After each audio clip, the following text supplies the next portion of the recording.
Certainly, you may have come across videos about Indian street food and perhaps wondered if people really consume these delicacies. Later on, we will delve into the topic of food. In India, it was one of the few countries where I experienced daily intestinal discomfort. Yes, every day I faced this challenge. It was necessary to be cautious even with shower water due to concerns about water contamination, a significant issue. Many foreigners, after visiting India, have shared accounts of extreme difficulties related to the country's food and hygiene. Could you endure a few days there? However, before responding in the comments, how about exploring India without filters? Today, let's address a common question among foreigners: is India such a dirty country? First and foremost, it is crucial to recognize that India is incredibly diverse in all aspects, including its population, culture, and traditions. Of course, the country is not an underworld and has exceptional tourist attractions. Kerala, for instance, is famous for its beautiful beaches, lakes, and mountains. Another highlight is the mountainous region of the Himalayas, which offers spectacular views, including the Kashmir Valley and Ladakh. Kanyakumari, the southernmost point of India, where the Indian Ocean meets, provides stunning vistas. These destinations are excellent choices for those seeking unique travel experiences.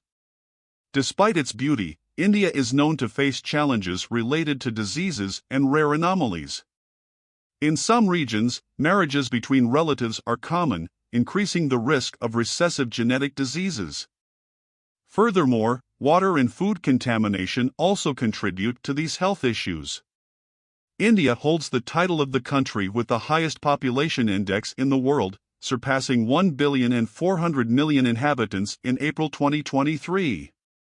This fact alone presents considerable challenges in terms of waste management and infrastructure.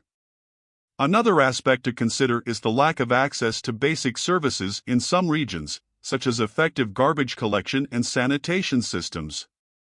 This deficiency leads many communities to improperly dispose of waste, contributing to dirtiness in the streets and rivers. Speaking of rivers, there is a peculiar narrative associated with the Ganges River, one of the most important and emblematic rivers in India. For practitioners of Hinduism, the Ganges has a religious and mystical character, representing the purification of souls and the completion of the life cycle when cremated on its banks. However, the bizarre practice of throwing bodies into the river, including those of children, pregnant women, and individuals considered pure, may seem surprising, especially considering that the river is used for drinking and bathing. During the COVID-19 pandemic, bodies in an advanced stage of decomposition were found on the banks of the Ganges, some being devoured by wild dogs and crows in the village of Gamur, Uttar Pradesh. Despite these situations, it is crucial to note that many Indians are aware of the problem and are committed to combating it. Throughout the country, volunteers, non-governmental organizations, and even the government are working to raise awareness about the importance of cleanliness and implement street cleaning programs. In tourist regions, cleanliness often becomes a priority, given the significant contribution of tourism to India's economy. There is a considerable effort to keep tourist sites clean and pleasant for visitors. This is partly due to the country's poverty conditions, a result of its immense population. Despite notable economic growth, economic power fails to translate this progress into improvements in quality of life and income distribution. The result is a high poverty rate, with 35% of Indians living on less than $1 per day. So far, we have observed that India faces cleanliness challenges due to a lack of guidance, especially in the poorer regions where education is of low quality.